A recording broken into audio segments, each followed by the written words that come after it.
السلام علیکم ورحمۃ اللہ وبرکاتہ۔ وعلیکم السلام ورحمۃ اللہ وبرکاتہ۔ الحمد للہ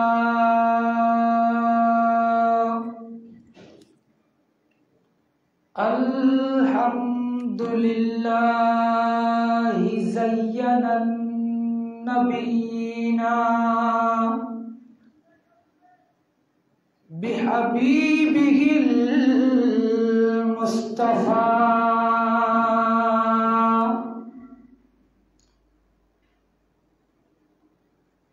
ومن علی المؤمنین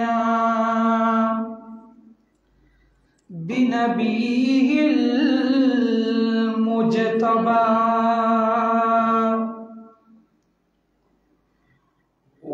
والصلاة والسلام على خير الورى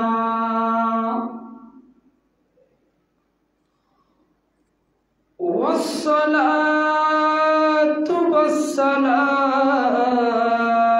على سيدنا ونبينا وحبيبنا وطبيبنا وطبيب قلوبنا ونورنا ونور إيماننا وروحنا وغوثنا وقياثنا ورسولنا محمد المصطفى صلى الله عليه وسلم وعلى آله وأصحابه وأهل بيته وعترته وعلماء أهل سنته وعلينا معهم أجمعين أما بعد فقد قال الله تعالى عز وجل في شان حبيبه ومحبوبه ومعشوقه ومطلوبه آمرا ومخبرا إن الله وملائكته يصلون على النبي يا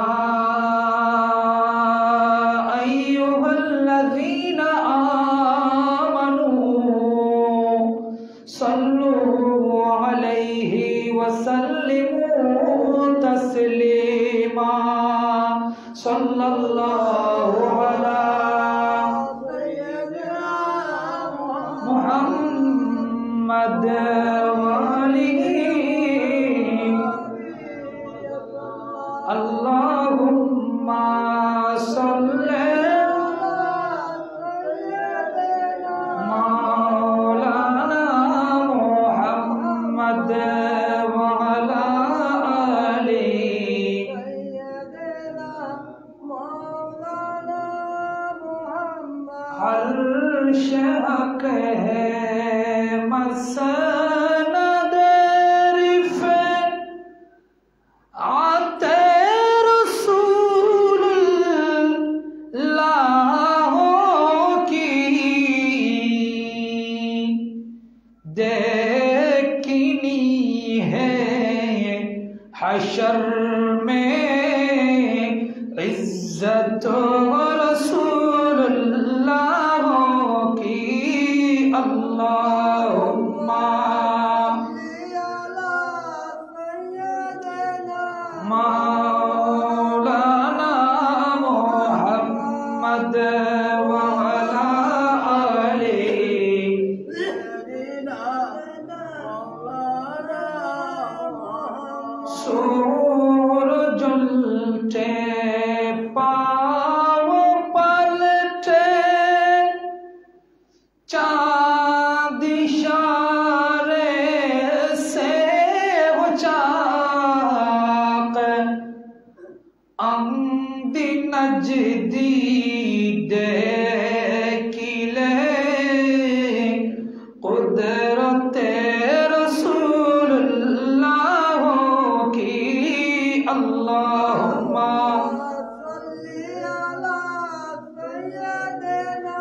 مولانا محمد وعلى آله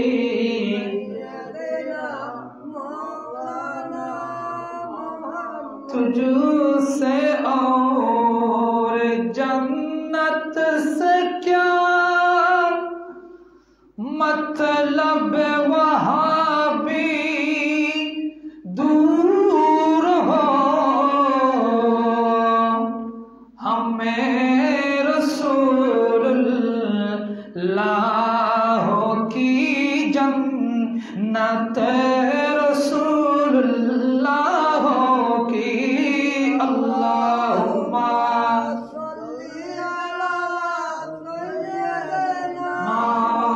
مولانا محمد وعلى آله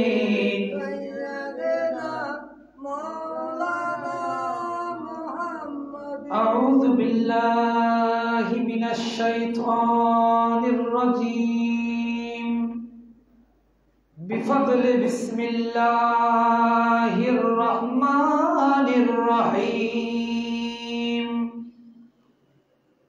قل إن كنتم تحبون الله فاتبعوني يحببكم الله ويغفر لكم ذنوبكم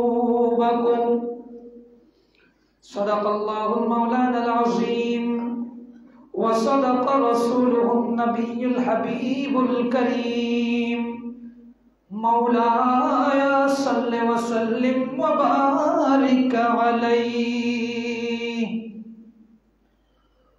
معجزہ میرے نبی کا کہہ دیا تو ہو گیا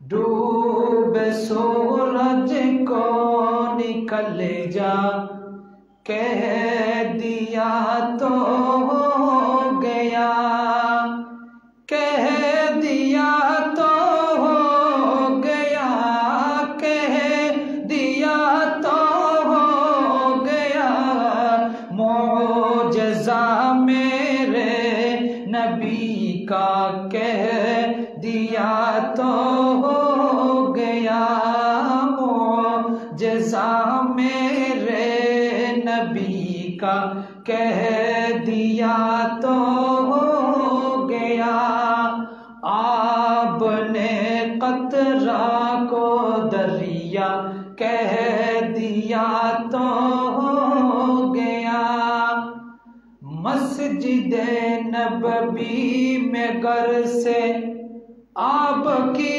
منبر تلک مسجد نبوی میں گر سے آپ کی منبر تلک آپ نے جنت کا ٹکڑا کہہ دیا تو ہو گیا کہہ دیا تو ہو گیا کہہ دیا تو ہو گیا آپ نے قطرہ کو دریا کہہ دیا تو ہو گیا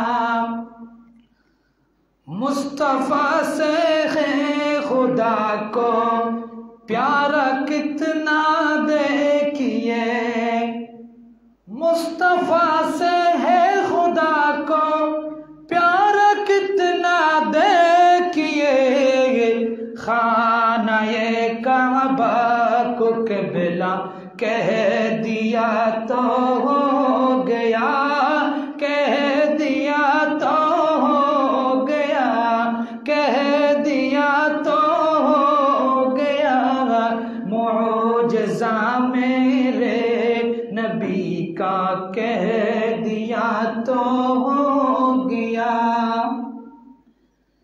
بلیوں پر ان کی شفقت اور محبت دیکھ کر بلیوں پر ان کی شفقت اور محبت دیکھ کر مصطفیٰ نے ابو ہریرہ मुस्तफा ने अबू हुरैरा कह दिया तो हो गया, कह दिया तो हो गया, कह दिया तो हो गया, कह दिया तो हो गया।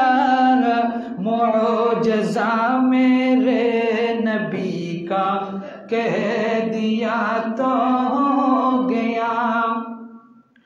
हाथ में तलवार लेकर आए जब हजरत उमर,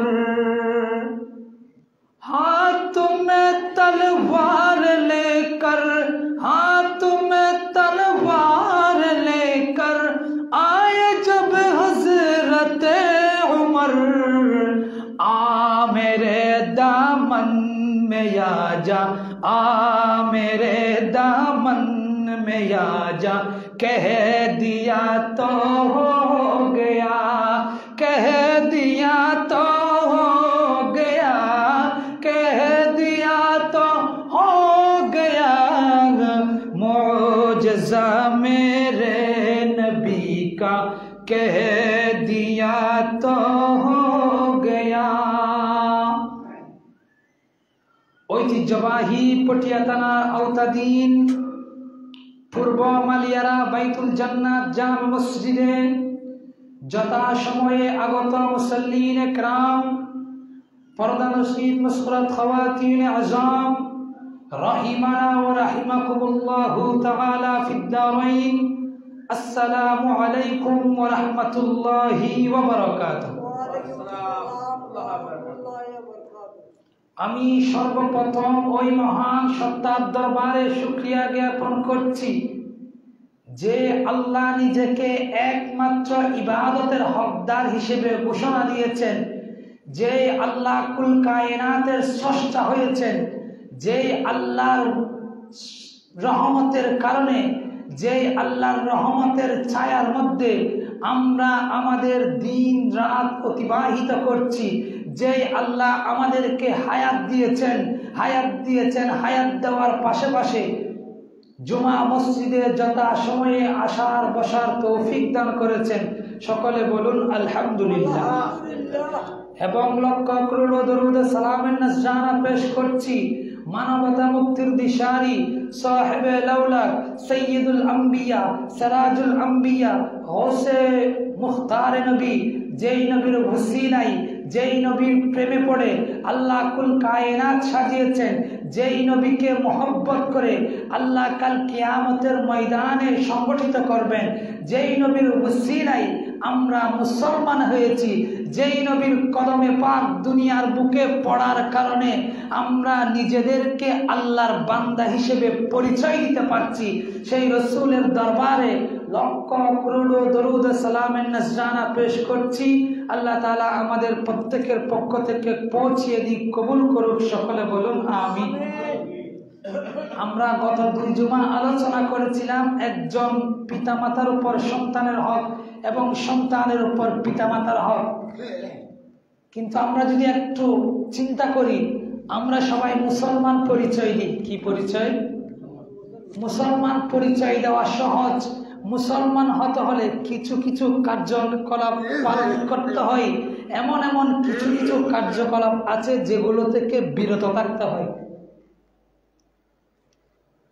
আল্লাহ তাআলা আমাদের মুসলমানিত্বকে, আমাদেরকে আল্লাহ ইসলাম দিয়েছেন রসুল পাকের ওসিলায়। সেই ইসলামকে কিভাবে, সেই ইসলামের মধ্যে আমরা কিভাবে পরিচালিত হব সেটা আমরা শিখব রসুল থেকে। রসুল যে কাজটা করতে বলেছেন ওটার নাম ইসলাম, রসুল যে কাজটা থেকে বিরত থাকতে বলেছেন ওটার নাম কখনো ইসলাম হতে পারে না। আজ আমরা আলোচনা করব সুন্নতে মুস্তাফার উপর চলার ফায়দা। সুন্নতে মুস্তাফার উপর কেন চলবেন, সুন্নতে মুস্তাফাকে আপনি কেন গ্রহণ করবেন, সুন্নতে রসুলের উপর যদি আপনি চলেন আপনার দুনিয়াতে কি উপকার হবে, আপনি মারা যাওয়ার পর কবরে কি উপকার হবে, এগুলো আমাদের জানার দরকার আছে। আল্লাহ তাআলা বলেন, কুল ইন কুনতুম তুহিব্বুনাল্লাহ। সুবহানাল্লাহ। আল্লাহ বলেন, ইয়া রাসূলুল্লাহ, ইয়া হাবিবাল্লাহ, আমি আপনাকে সাইয়্যিদুল আম্বিয়া বানিয়েছি। আমি আপনাকে আপনার প্রেমে পড়ে আমি কুল কায়নাত সাজিয়েছি। আপনার প্রেমে পড়ে আমি কাল কিয়ামতের ময়দান সংগঠিত করব।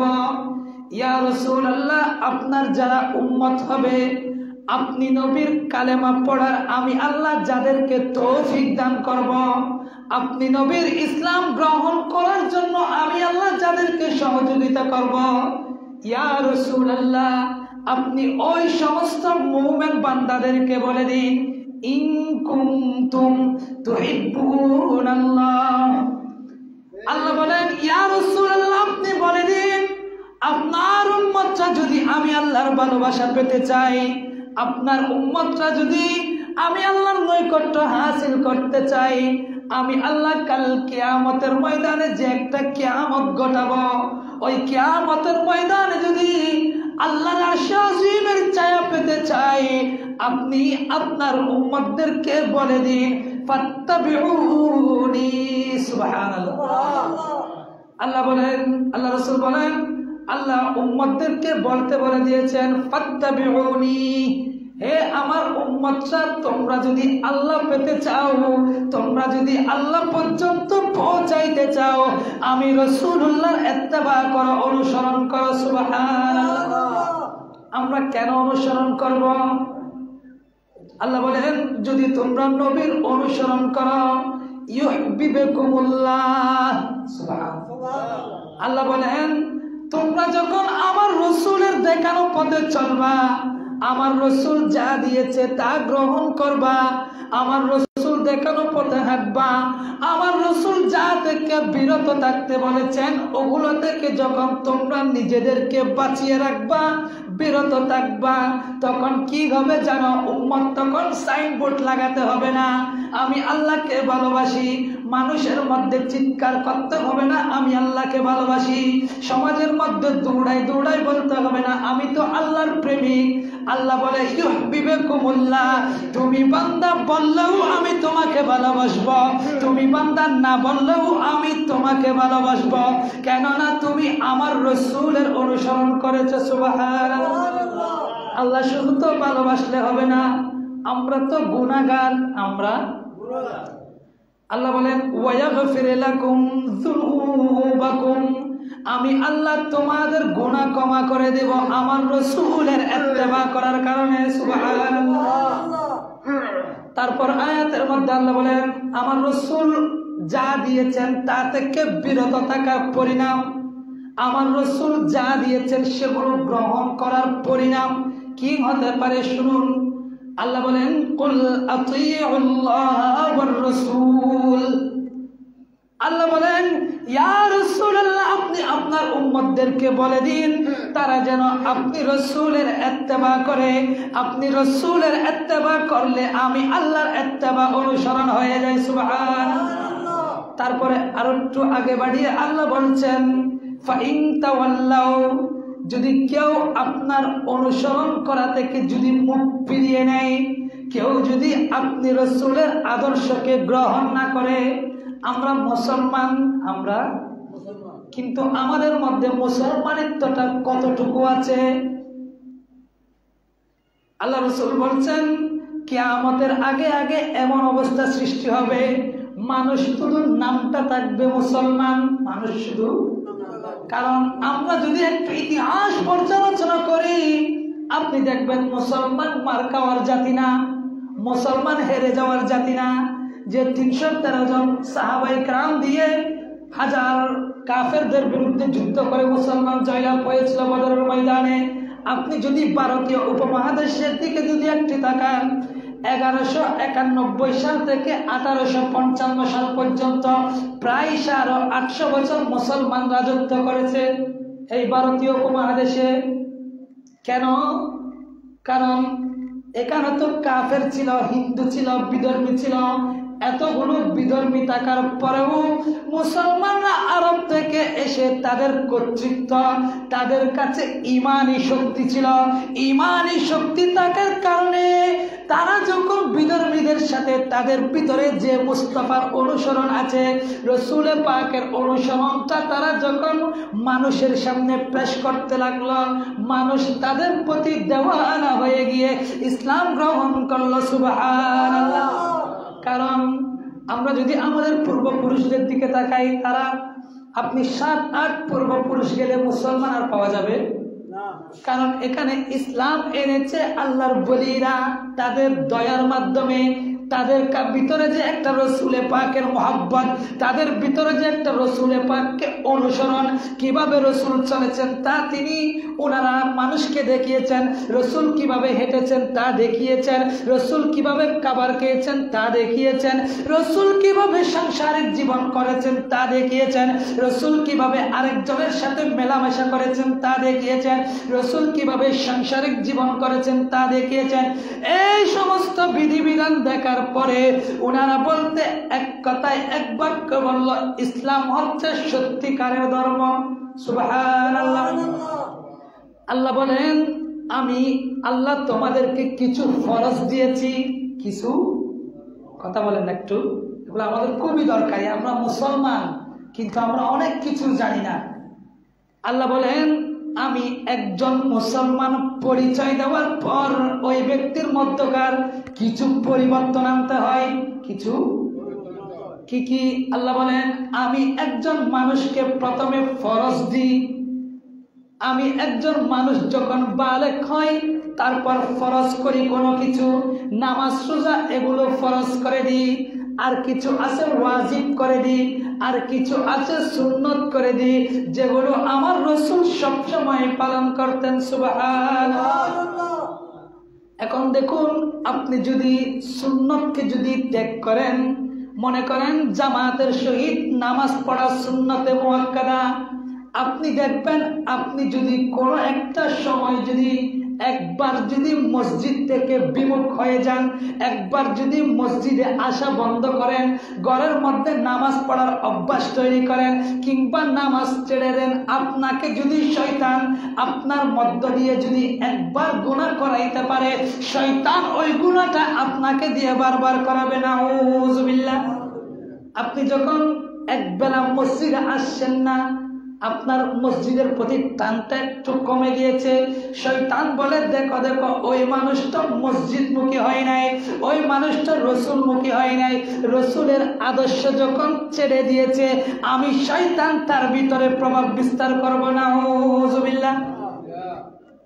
এখন দেখুন, আপনি যখন কোনো নফল কাজ যখন বারবার ছাড়বেন, নফল নামাজ ধরুন, আপনি যখন নফল নামাজ 1 দিন 2 দিন যখন বারবার ছাড়তে থাকবেন, এমন এমন দিন আসবে আপনার কাছ থেকে সুন্নত ছুটে যাবে। ছুটে না? কারণ এমন এমন দিন আসবে আপনার নামাজ যখন 1 ওয়াক্ত কাজা হয়ে যাবে, আপনি বলবেন আমি সামনের ওয়াক্তে আদায় করব। সামনের ওয়াক্তে যখন আদায় করলেন না, 2 ওয়াক্ত কাজা হয়ে গেল। মানুষ এভাবে এভাবে শয়তানের মধ্যে ঢুকে পড়ে। নাউযুবিল্লাহ। কারণ দেখবেন অনেক মানুষ চিন্তা করে, শয়তান যখন আপনার মধ্যকার এই প্রভাবটা বিস্তার করতে পারবে, আমি ওই ব্যক্তির মধ্যে শয়তানি প্রভাবটা যখন বিস্তার করছি, আমি শয়তান যখন ওই ব্যক্তিতে রসুল থেকে সরিয়েছি, আমি শয়তান যখন ওই ব্যক্তির মধ্যে আমি শয়তানের ওয়াসওয়াসাগুলো প্রভাব করতে পেরেছি, কাটাতে পেরেছি, তখন দেখবেন শয়তান আপনার মধ্যে, হাদিসে মুকদ্দাসের হাদিস, মিশকাত শরীফের মধ্যে, বুখারী শরীফের মধ্যে হাদিসটা অনেকবার এসেছে, তখন শয়তান মানুষের অন্তরে, মানুষের দিমাগের মধ্যে প্রশ্ন করে, তুমি জিজ্ঞেস করলো আল্লাহ কোথায়? আসেন এরকম প্রশ্ন? আল্লাহর আগে কি ছিল? আল্লাহ কোথা থেকে আসছে?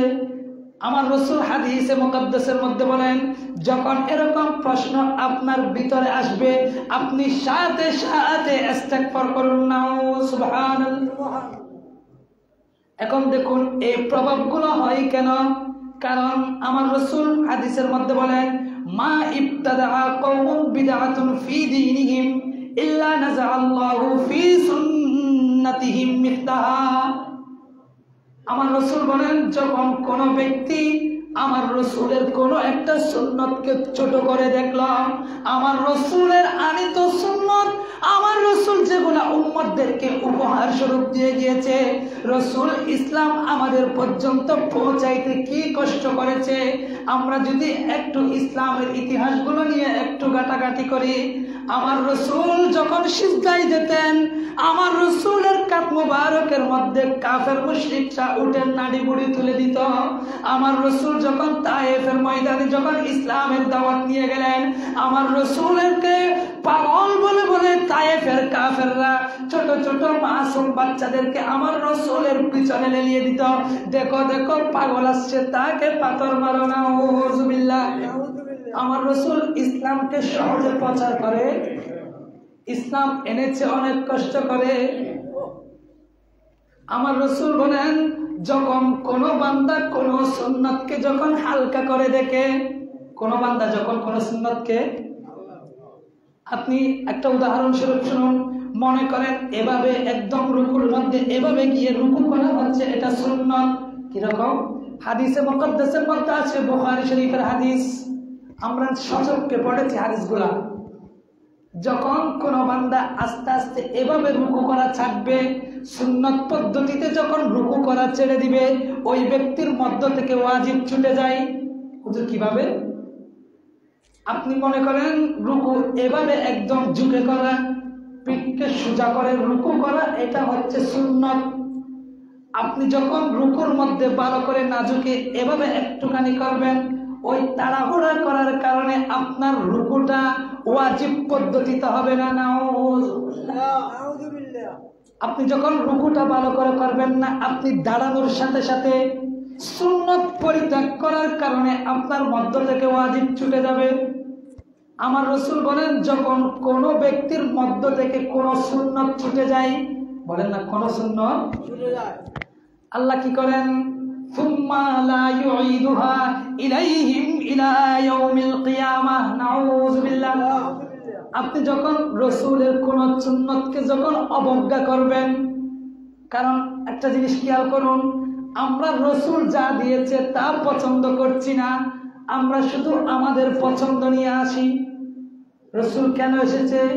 কাল কিয়ামতের ময়দান যখন সংগঠিত হবে, সমস্ত নবী নফসি নফসি করবে, সমস্ত নবী বলবে, আল্লাহ আমাকে বাঁচাও, আল্লাহ আমার উম্মত দরকার নাই, আল্লাহ তুমি শুধু আমাকে বাঁচাও, আল্লাহ আমি দেখছি কিয়ামতের ময়দান খুবই ভয়ানক হচ্ছে, আল্লাহ আমাকে বাঁচাও। এক নবীর উম্মতরা ভিন্ন ভিন্ন নবীর কাছে দৌড়াদৌড়ি করবে, সবাই বলবে আমার রাসূলের দরবারে যাও।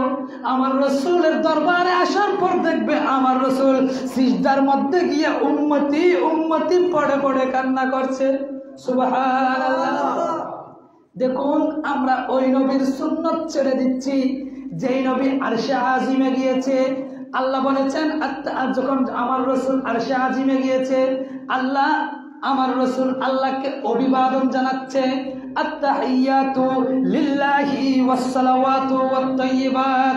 যখন আল্লাহর প্রশংসা করেছে, আল্লাহ বলেছেন, আসসালামু আলাইকা আইয়ুহান নবী। সুবহানাল্লাহ। আল্লাহ আমার রাসূলকে আরশে আজিমে লামকানে সালাম দিয়েছেন। আমার রাসূল ওই লামকানে পর্যন্ত উম্মত বলে নাই। আমার রাসূল বলেন, আল্লাহ তুমি তো আমাকে সালাম দিয়েছ, আল্লাহ তুমি তো আমার উপর রহমত করেছ, আল্লাহ তুমি তো আমার উপর দয়া করেছ, আল্লাহ আমি তো কিছু গুনাহগার উম্মত দুনিয়ার বুকে রেখে এসেছি, আল্লাহ তুমি তাদের উপরেও রহমত করো। সুবহানাল্লাহ। আল্লাহ বলেছেন, আসসালামু আলাইনা ওয়া আলা ইবাদিল্লাহিস সালিহিন। সুবহানাল্লাহ। দেখুন, যেই রাসূল আরশে আজিম পার হয়ে লামকানে গিয়ে উম্মত বলে নাই, আর আমরা দুনিয়ার বুকের মধ্যে থেকে আমার রাসূলের আনিত সুন্নতকে বলে গিয়েছি। জোরে জোরে বলেন আল্লাহ। তো সুন্নত বলে গেলে রাসূলের কোনো ক্ষতি হবে না। আমি আপনাদেরকে একটু বলাই, এই মসজিদটা হচ্ছে, কয়েকটা সুন্নতের কথা বলি, এই মসজিদটা হচ্ছে আল্লাহর ঘর। কার ঘর? দুরূদ পড়ুন, সালাতুন ইয়া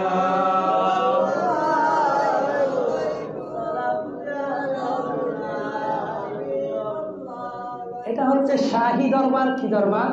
শাহী মানে রাজ দরবার। যিনি বাদশার বাদশা, তার দরবার হচ্ছে মসজিদ। সুবহানাল্লাহ। আপনি যখন মসজিদে, আপনি একটু খেয়াল করেন, এগুলো আমাদের খেয়াল করা উচিত। আপনি যখন কোনো বিবাহের অনুষ্ঠানে যাবেন, আপনার চলাফেরাটা এক ধরনের হয়। আপনি যখন মসজিদে আসবেন, আপনার চলাফেরা এবং ভিতরে আন্তরিক অবস্থাটা আরেক ধরনের হয়। আর যেই সমস্ত ব্যক্তিরা আল্লাহ রসুলের দেওয়া ইসলামকে ভুলে গিয়ে গান বাজানা শুনতে যায় কিংবা কোনো খারাপ মজলিসের দিকে অগ্রসর হয়, তার অন্তরের চিন্তাধারাটা আরেক রকম হয়। হয় না?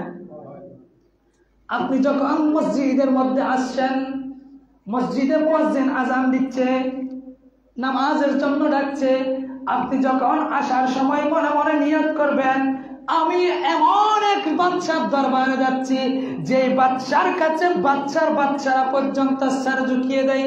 সুবহানাল্লাহ। আপনার কাছে যখন এই ফিলিংসটা আসবে, এই বোঝাপড়াটা আসবে, অনুভূতিটা যখন জন্মাবে, তখন আপনার মধ্যে আজেজে এনকেসারুল কুলুব, আপনার কলবটা ভেঙে যাবে। আপনার কলবটা, কারণ আমরা তো জানিও না, আমরা মসজিদে আসছি, ফা করে দিচ্ছি। আপনি যখন আজান দিচ্ছে ঘর থেকে, দেখুন আমাদের অনেক ভাই দেখবেন হাতের গেঞ্জি দিয়ে মসজিদে চলে আসে। আমাদেরকে যদি প্রধানমন্ত্রী দাওয়াত দেয় কিংবা যদি কোনো মন্ত্রী মিনিস্টার যদি আমাদেরকে দাওয়াত দেয়, আমরা কি হাতের গেঞ্জি দিয়ে কখনো যাব? কথা বলেন না, যাব? কারোবার খারাপ লাগতে পারে, আমি জানি আমার কথাগুলো শুনে, কিন্তু কিছু করার না। আমি যে স্থানে দাঁড়িয়েছি এটা হচ্ছে মিম্বরে মুস্তাফা।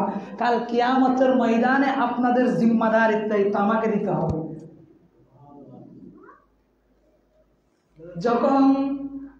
যখন আপনাকে কেউ উচ্চ পদস্থ ব্যক্তি যখন দাওয়াত করবে, আপনি যেভাবে পরিপাটি হয়ে যাবেন। আপনি গান বাজানোর অনুষ্ঠানে যাচ্ছেন, কারাম মজলিসে যাচ্ছেন, তখন এক ড্রেস। আপনি যখন কোনো স্থানে যাচ্ছেন, বেড়াইতে যাচ্ছেন, তখন আরেক ড্রেস। আপনি যখন মসজিদে আসবেন, যখন পরিপাটি হয়ে আসবেন, হায় হায় আমি এরকম গন্ধযুক্ত জামা নিয়ে কিভাবে শাহের দরবারে যাই, মালিকুল মুলকের দরবারে যাই, যে আল্লাহ কাল কিয়ামতের ময়দানে যদি আমি উম্মতকে, আমি বান্দাকে দাঁড়িয়ে যদি প্রশ্ন করে, হে বান্দা, তোকে যখন কোনো উচ্চ পদস্থ মন্ত্রী মিনিস্টার যখন দাওয়াত করত, তুই তো তখন খুব পরিপাটি হয়ে যেতি, কিন্তু আমি খুদার দরবারে যখন আসছি ফকিরি বেশ নিয়ে আসছি কেন? কোন জবাব আসবে আমাদের পক্ষ থেকে? আপনি যখন মসজিদের মধ্যে আসার জন্য আমার আল্লাহ কোরআনে কারীমের মধ্যে বলেছেন, এগুলো সুন্নাত। এতটুক পর্যন্ত আপনার কাছে নাভি থেকে হাঁটু পর্যন্ত কাপড় থাকা, এটা হচ্ছে ফরজ। আর এতটুক পর্যন্ত নামাজের মধ্যে জামা থাকা, এটা হচ্ছে সুন্নত। আমি সুন্নতের গুরুত্ব বোঝাচ্ছি। আমার আল্লাহ বলেন, ইয়া বানি আদামা খুযু যিনাতাকুম ইনদা কুল্লি মসজিদ। সুবহানাল্লাহ। আমার রাসূল বলেন, আমার আল্লাহ রাসূলকে বলতে বলেছেন, ইয়া বানি আদম, হে বনি আদমের সন্তানেরা শুনো, তোমরা যখন আল্লাহর ঘর মসজিদের মধ্যে আসবা, খুবই সুন্দর করে পরিপাটি হয়ে আসো। হায় হায় আমি তো মারা যাব, আমি যদি মারা যাই এই ওয়াক্তের নামাজটা আমার জন্য শেষ ওয়াক্ত হয়ে যাবে। আমি যদি এখন মারা যাই, কাল এতক্ষণ পর্যন্ত আমাকে রাখবে না। আমি তো শাহের দরবারে যাচ্ছি। আপনি যখন আপনার মনকে ছোট করে যখন আল্লাহর দরবারে আসবেন, আল্লাহর ঘর মসজিদের মধ্যে নামাজ পড়তে আসবেন, আমার রাসূল বলেন, আপনি ঘর থেকে বের হওয়া থেকে শুরু করে মসজিদে আসা পর্যন্ত প্রতিটা কদমে কদমে আল্লাহ আপনাকে সওয়াব দিবে। আপনার ভিতরে যখন আজ যে এনকেসারে আসবে, এনকেসারে কলব হবে, আল্লাহ এমনও করতে পারে আল্লাহ আপনার পূর্বের সমস্ত গুনাহ ক্ষমা করে দিবে। সুবহানাল্লাহ। কিন্তু আমরা এভাবে আসি, এগুলো হচ্ছে দায়িত্ব। কারণ আপনিও মারা যাবেন, আমিও। আমরা মারা যাওয়ার পর সর্বোচ্চ আমাদের সন্তানরা, স্ত্রী পুত্ররা কয়েকদিন কান্নাকাটি করবে, কিন্তু কবরের মধ্যে থাকতে হবে আমাকে আপনাকে। কবরের মধ্যে কেউ কারো সঙ্গে হবে দর্শক পড়া সালাতুনিয়া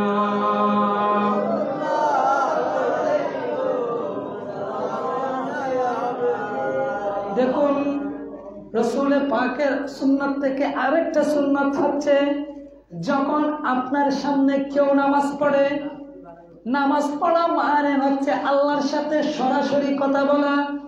আল্লাহ বলেছেন আনতাবুদাল্লাহা কাআন্নাকা তারাহু ফাইন লাম তাকুন তারাহু ফাইন্নাহু ইয়ারাকা। সুবহানাল্লাহ। বান্দা তুমি যখন ইবাদত করবা, আমি আল্লাহর কাছে সিজদা দিতে আসবা, আমি আল্লাহর কাছে যখন ছোট হইতে আসবা, এমন ভাবে আসো তুমি বান্দা যাতে আমাকে দেখছো আমি তোমাকে দেখছি। সুবহানাল্লাহ। আমাদের সামনে যখন কেউ দাঁড়িয়ে কথা বলে, মনে করেন আমি আপনার সাথে কথা বলছি, এখন আমার সামনে দিয়ে কেউ চলে যাচ্ছে, আমি তাকে কি বলবো? বেয়াদব বলবো না? আমি কথা বলছি আপনার সাথে, এই লোকটা দেখুন আমার মধ্যকার দিয়ে যাচ্ছে, আমার মনোযোগ বিঘ্ন হয়েছে, কি মনোযোগ ছুটে গিয়েছে আর কি। আল্লাহ বলেন যখন কোনো বান্দার নামাজের মধ্যে দাঁড়ায়, ওই নামাজটা একজন বান্দার জন্য মেরাজ হয়ে যায়। ওই নামাজের মধ্যে আল্লাহ তাকে, যাদেরকে আল্লাহ চোখ দিয়েছেন, আল্লাহ তাদেরকে এরকম কুদরতিভাবে আল্লাহর জলওয়া দেখায়। আপনি যখন নামাজের মধ্য দিয়ে যাচ্ছেন, ওই ব্যক্তি এবং আল্লাহর মধ্যকার যে একটা সম্পর্ক স্থাপন হয়েছে, ওই ব্যক্তির সাথে আল্লাহর যে একটা কানেকশন তৈরি হয়েছে, আল্লাহর কাজে বাধা দিচ্ছেন আপনি। কার কাজে? আপনি যখন কেউ নামাজ পড়ছেন, আপনি 3 কাতার অতিবাহিত করার পূর্বে মনে করেন আমি নামাজ পড়ছি ওখানে, ওখান থেকে 3 কাতার সামনে দিক দিয়ে আমি যেতে পারবো। কয় কাতার? এগুলো আমাদের জানা খুবই জরুরি। আমরা সুন্নাত থেকে অনেক দূরে সরে গিয়েছি। আপনি নামাজ পড়ছেন 1 2 3 কাতারের পাশ অতিক্রম করে আমি যেতে পারবো, কিন্তু আমরা তা করি না। আমরা আসিও পা করে যাইও, ঠিক কিনা? এখন বলেন, আল্লাহ রসুল বলেন মসজিদ হচ্ছে রহমতের স্থান। মসজিদ বান্দা, হে আমার উম্মতেরা, তোমরা মসজিদে অবস্থান করো। এখন আপনি দেখবেন, আমি কাউকে ইন্ডিকেট করে বলছি না, আমরা নামাজ পড়ার সাথে সাথে অনেকে আছে এমনে চলে যায়, কারণ এটা আল্লাহর মেজবান। মসজিদ মানে হচ্ছে আল্লাহর মেজবান। আল্লাহ আপনাকে ওনার মেজবানি গ্রহণ করতে দাওয়াত দিয়েছে। আল্লাহ আপনাকে ডাকছে, বান্দা আসো আসো, আমি আল্লাহ তোমাকে কুদরতি ভাবে রহমত দিব, তুমি ওই রহমত গুলা নিয়ে নিজের জীবন সুন্দর করো। সুবহানাল্লাহ। তাই এখন অনেকে দেখবেন মসজিদে আসছে কোন দিক দিয়ে, যাচ্ছে কোন দিক দিয়ে, কোনো ঠিক ঠিকানা। এত কিসের দ্বারা আপনি মসজিদে আসছেন, নামাজ পড়েন, সর্বোচ্চ 5 মিনিট 10 মিনিট কম হবে কিংবা বেশি হবে? বলেন না। আপনাকে কি 5টা পর্যন্ত বসে রাখবে কেউ? আল্লাহ বলেন যতক্ষণ পর্যন্ত একজন ব্যক্তি মসজিদের মধ্যে থাকে, কোথায়? আল্লাহর রহমত ওই ব্যক্তিকে ঘিরে ধরে। শয়তান তখন আপনার মধ্যে, কারণ আমরা হচ্ছি মানুষ, আমাদের কাছে শয়তানি প্রভাবটা বেশি। শয়তান আপনি মসজিদে আসার সাথে সাথে দেখবেন, বের হয়ে যাও, বের হয়ে যাও, তাড়াতাড়ি বের হয়ে যাও, ফেসবুক চিপো, এই করো সেই করো, শুধু এই ধারণাগুলো আপনার অন্তরের মধ্যে দিতে থাকবে। কারণ শয়তান জানে যে ব্যক্তি মুসলমান দাবি করে, সেই ব্যক্তি মসজিদে বসে কখনো গুনাহ করবে না। মসজিদে বসে কখনো, কারণ পাগলও করবে না, মসজিদে করবে। কারণ শয়তান চাইবে আপনাকে জাহান্নামে নিয়ে যাইতে, আল্লাহ চাচ্ছে আপনাকে জান্নাতের দিকে রাখছে। আল্লাহ বলছে আমি মসজিদের মধ্যে রহমত দিয়েছি, এই রহমত গুলা গ্রহণ করো। শয়তান বলছে হাই হাই, ওই ব্যক্তি যদি মসজিদের মধ্যে বেশিক্ষণ অবস্থান করে, তাদের মধ্যে যদি কোনো নেককার ব্যক্তি থাকে, ওই নেককার ব্যক্তি যদি সকলের জন্য দোয়া করে, আল্লাহ ওই নেককার ব্যক্তির ওসিলায় সমস্ত মুসল্লিদের গুনাহ ক্ষমা করে দিবে। সুবহানাল্লাহ। শয়তান কি করবে? হায় হায়, আমার কাজ হচ্ছে ওই সমস্ত ব্যক্তিদেরকে, কারণ আমি তো জাহান্নামে যাব, আমার কিছুই সাঙ্গ পাঙ্গ লাগবে। আমি চাই সকলের অন্তরের মধ্যে ওয়াসওয়াসা দিব, সকলের অন্তরের মধ্যে কুপ্রবৃত্তি ঢুকাবো। মসজিদে এসেছ, অনেকক্ষণ বসেছ, এখন বেরিয়ে যাও। নাউজুবিল্লাহ। শয়তান, একটা কথা মনে রাখবেন, আমি এই কথাটা আগেও বলেছি, একটা গুনাহ যদি শয়তান আপনাকে দিয়ে একবার করাইতে পারে, ওই গুনাহটা থেকে শয়তান আরো 10টা গুনাহ আপনাকে দিয়ে করাবে। নাউজুবিল্লাহ। দুরূদ পড়ুন, সালাতুন ইয়া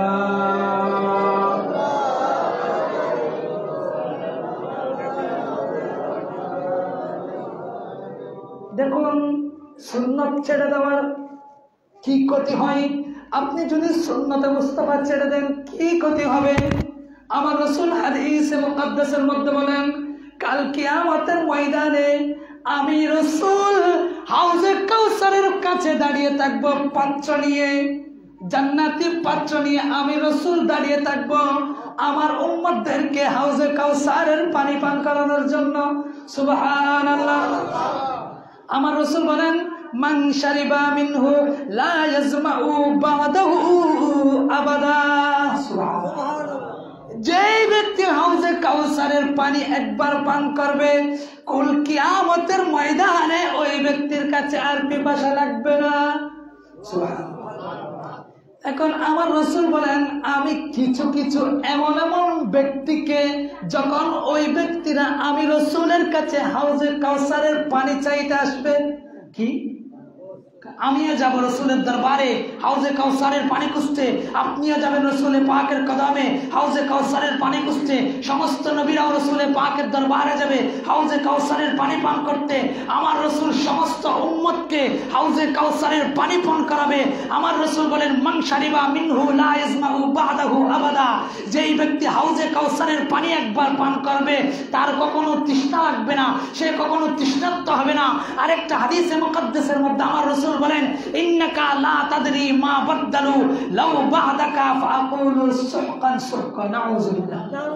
আমার রাসূল বলেন, যেই ব্যক্তি আমার সুন্নাত ছেড়ে দিবে, যেই ব্যক্তি আমার সুন্নতকে অবহেলা করবে, আমি যে সুন্নতকে প্রতিষ্ঠা করার জন্য তায়েফের ময়দানে মার খেয়েছি, উহুদের ময়দানে দন্দন মুবারক শহীদ করেছি, ওই সুন্নত যে সমস্ত উম্মতের মধ্য থেকে অবহেলার কারণে ছুটে যাবে, আমি রাসূলের কদমে যখন হাউজে কাউসারের পানি পান করতে আসবে, আমি রাসূল ওই উম্মতদেরকে তাড়িয়ে দিব। জোরে সরে বলেন না নাউযুবিল্লাহ। আচ্ছা বলেন তো, রাসূল যদি তাড়িয়ে দেয়, আমাদের কোনো সাহারা থাকবে? কারণ একজন শায়ের খুব সুন্দর ভাষায়, চিটাঙ্গের ভাষায় বলেছেন, লাওয়ারিষ্ণ গুনাহগারল হাসরর মাড়র, রহমতের সাদর জহন মুস্তাফার আতর। সুবহান। কারণ উম্মতরা, আপনি যদি রাসূলে পাকের কদম মুবারক কদম বা কদম চলার চেষ্টা করেন, আপনি চলার চেষ্টা করছেন, চেষ্টা করার পরেও যদি আপনার মধ্যকার কোনো গুনাহ হয়ে যায়, ওই গুনাহকে আল্লাহ রাসূলে পাকের কদম মুবারকের সদকায়, রাসূলে পাকের দুয়ার সদকায় আল্লাহ মাফ করবে, যদি আপনি চেষ্টা করেন। আল্লাহ তাআলা আমাদের প্রত্যেককে রাসূলে পাকের কদম বা কদম সুন্নতে মুস্তাফা অনুসারী হয়ে কাল কিয়ামতের ময়দানে রাসূলে পাকের হাত মুবারক থেকে হাউজে কাউসারের পানি পান করে হেঁটে হেঁটে রাসূলে পাকের নুরানি চেহারা মুবারক দেখে দেখে জান্নাতে যাওয়ার তৌফিক দান করুন। সকলে বলুন আমিন। ওয়া আখির দাওয়ানা আনিল হামদুলিল্লাহি রাব্বিল আলামিন। আসসালামু আলাইকুম ওয়া রাহমাতুল্লাহি ওয়া বারাকাতুহু।